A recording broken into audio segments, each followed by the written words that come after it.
Hello, my name is Brandon Fogal. Welcome to Evolution, the only legitimate evolution there is. Today we're going to be talking about OnlyFans. OnlyFans is it's the new pornography that is just snuck into our culture. But I mean, this is something that everyone's familiar with. Everyone is like, if you're not up to speed on this, which this can get really to the heart of the issue. Every man faces this struggle. We have sexual urges and we want to find a way to satisfy them, and and I think I think what has changed lately, which has been a good thing, that a lot of men are coming to the table and saying this isn't the best thing for us. And a lot of guys are trying to get away from pornography, trying to get away from just the way to just satisfy yourself for, that is ultimately going to be short-lived and make you feel terrible. I mean, this is something that now when we get into OnlyFans, which the reason I'm bringing this up is because her name is Sophie Rain, and I guess she's a very prominent figure on OnlyFans. But yesterday she posted a video and said that she reached $100 million in 2 years by doing OnlyFans. And this is her. Let's just take a look at this. All right, this is the last video. It's her on her private jet. She's showing her bank account or her account on OnlyFans. I had my little shopping up, but I'm on the OnlyFans site, and I'm gonna hit like that. When I first saw this, I really felt uncomfortable. And I'm not going to say like, oh, I'm goody two shoes. I've never done any, like saw pornography or anything like that. But it's something that I've really tried to like stay away from OnlyFans. I've tried not even to go down that road. So when I saw this video pop up on in my X or whatever, Twitter, that I was like, I felt uncomfortable even seeing this, because now can I say I've never been to OnlyFans because I see her go into her account? What is it like? I don't want to feel like I have to keep up this charade. We all screw up fundamentally. This is from the beginning of time. Men have had this. Men have where women are enticing, or anything that makes you whatever sexually aroused or whatever, that it's enticing. And men, I think, struggle with this differently. You can't talk about this in the same way with men and women. There's a difference. But her bringing this up and talking about, you can see 100 million in 2 years. Right here. Okay. Now this is the last. This is certainly a dilemma for women. This is certainly a dilemma for women because I think guys, they're very logical, but they want to satisfy urges. They want to take care of themselves. They feel something, and it's hard to get out of that mode. Once you get something on your mind, you can't get it off. You can't stop. But women like go more around the security market. They're not really, I don't think they're like, oh, I got to satisfy these urges or whatever. I think women are more wired. They want security. They want to feel like they're taken care of. And now with this all started, it all begins with feminism, and women just, they don't need men. They can take care of themselves. So this is where we go. It's no longer just doing like a porno or something like that. It's something that looks like it's very subtle. It's not in your face. Doesn't say pornography, but we know what it is. It's just something that slid under the radar that this is just talking about real. I don't want to be like feeling like I'm doing something right or anything like that. I'm the most terrible person to even say that, like that I'm doing something over. I know what guys go through because I'm a guy. I know what I feel and I know what I've struggled with. So it's being thrown down our throats, that it's just being normalized. Everybody's aware of this, but if we take it to the women's route, this is certainly appealing, and you can see that her bringing this up, showing $100 million in 2 years. Most quarterbacks in the NFL don't make that. I don't know if many make that.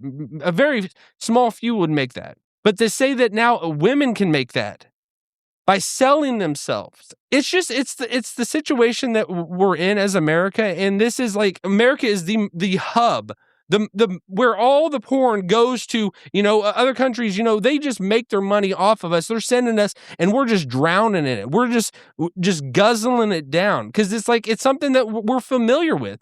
It's something that, because when you don't feel good if you look at pornography and then I'm going to feel great tomorrow, or I'm going to feel great after I have this release or whatever, you're going to immediately feel guilty and know you did something wrong. You're going to feel terrible.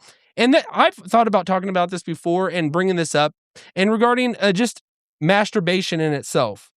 And I've struggled with this, and it might not be but any guy out there would understand that it's a struggle. It's obviously a struggle because you don't really necessarily want to go down that route, but you always end up down that route. And I've really struggled because I'm a person that I agree with the Word of God. I believe in the Word of God, but the Bible doesn't necessarily bring it up and talk about it that much. It just talks about sexual immorality. And I've even had where a long time ago when I was a kid and just talking with people that are in the church. I don't want to kind of talk about it. Just people that have positions in the church, and younger guys bringing up and asking, well, is masturbation, is it a sin? Is it wrong?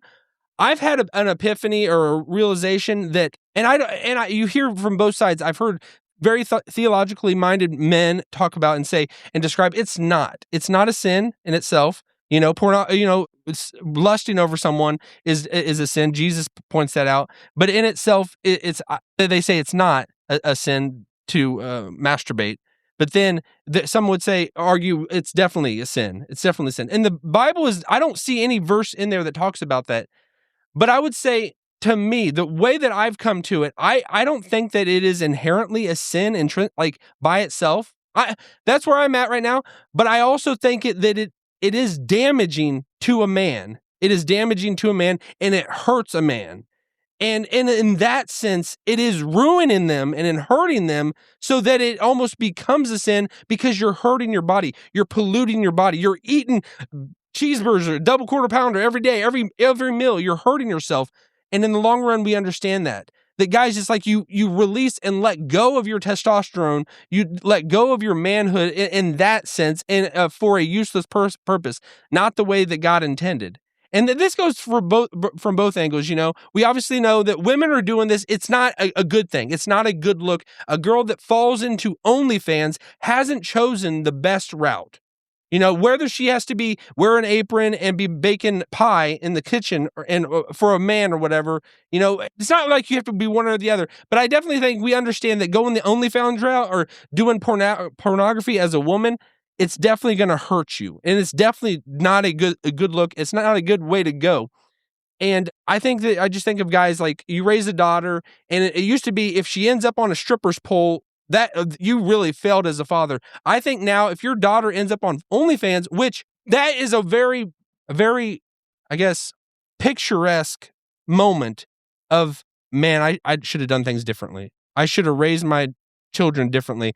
And that's not to say that I'm immune to this, or anybody's immune to this. Anybody that's in the church is immune to this. Anybody can go down this route because we are all just covered and just tempted every day by sin. And so I guess, like, just bring it up, like, because I think it's just cliche. If your daughter ends up on a stripper's pole, you kind of screwed up. And it feels like if your daughter ends up on OnlyFans, you kind of screwed up. But we are all screw ups. And if you don't think you're a screw up, you're about to screw up.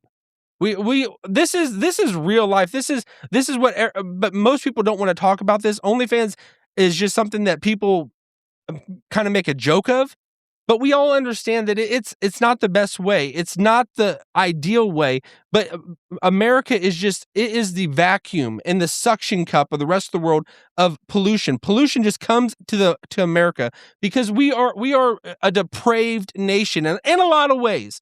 And I think that because we were founded as a Christian nation, that Satan has made it his game and his aim to destroy us. He wants to destroy us. You want to make the most the ones that are professing the name of Christ look the most awful, and that's what has happened with our nation, with our world, and we're drowning in this pornography. We obviously all know what's wrong, and if you don't, because I think I guess there is the mindset, because before you become a Christian, as opposed to when you are a Christian, things that bother you and things that you realize that aren't ideal. Because I guess before I became a Christian, this was not on my mind at all. I just thought it was something you did. And I was almost relieved. I was pretty much relieved, to be honest with you, whenever I first became a Christian and I told my friends about this. And I brought up about masturbation, and I asked them legitimately, I said, is it a sin? And I remember one of my friends was like, because he was like, well, do you want to be kind of doing whatever all the different innuendos or ways of saying it, masturbating, jacking off? Would you want to be doing that when Jesus returns? And that was kind of like, well, no, obviously not. I don't want to be doing that. But I was almost, whenever I told them that, and I shared with that, when they said that it is kind of a thing to stay away from, to get away from, don't go down that route. I felt relieved because, like, I thought that I needed to do that. As a man, I have to do that. Otherwise, it's going to stop working. Whatever it is, like the equipment that men have, it's going to stop working if we don't keep doing it or whatever. Whereas I think it really what masturbation does, it makes you become like, what's that word? I'm blanking. Is it like impotent or erectile dysfunction? It leads you down that way. And any guy that does that, I think it's because you're just constantly you're removing all the sensation of it, whatever, and you're just trying. You're overloading of that, and then it loses. And it kind of that's what leads to erectile dysfunction. That's a component of it. And I'm not just some stupid guy saying that. I've heard really smart guys saying that. I've heard really smart people talk about this. This isn't something everybody brings up, but I'm not normally going to talk about OnlyFans, but with Sophie Rain and saying that and flaunting that she made $100 million, this is a real issue that women are facing. Our young daughters are going to be facing of, how am I going to take care of myself? If I don't have a man and I don't want to have a man supporting me and taking care of me, I got to take care of myself. It's not the funnest thing to have a job and then if I can take this really easy way of just flaunting my goods and trying to make money that way, and I can make $100 million in 2 years. Are you kidding me? That's a very bleak, strong temptation that women are in, but it's because evil men have put us in this position. And I mean, I think we all have an evil nature in us, but I think a lot of people just don't have the power to exert it. So it comes from both ends. Guys have the urge, the temptation to fall into this pornography, fall into this OnlyFans, go down that route. And I could say this, and I might do the same thing, tomorrow. We don't know what the next day is going to bring. And it's a struggle. It's a daily struggle. It's not like I've arrived. Jesus is my Lord. I will never succumb to temptation ever again. I'm good to go. No, I don't think it's that at all. And I pretty much know it's not that. So let me know what you think. If you're on the same page as me, same wavelength, or if any critique you could give me like about this. We all know it's out there. We all know the temptation that Satan wants to put in front of us. Men and women, both of us are on different wavelengths, but we're all facing different struggles of our own. All right, we'll leave it at that. Follow me on X and Instagram. Smash that like button. Subscribe to this channel and drop a comment. Let me know what you think about the show as well as just this specific topic. All right, have a great day.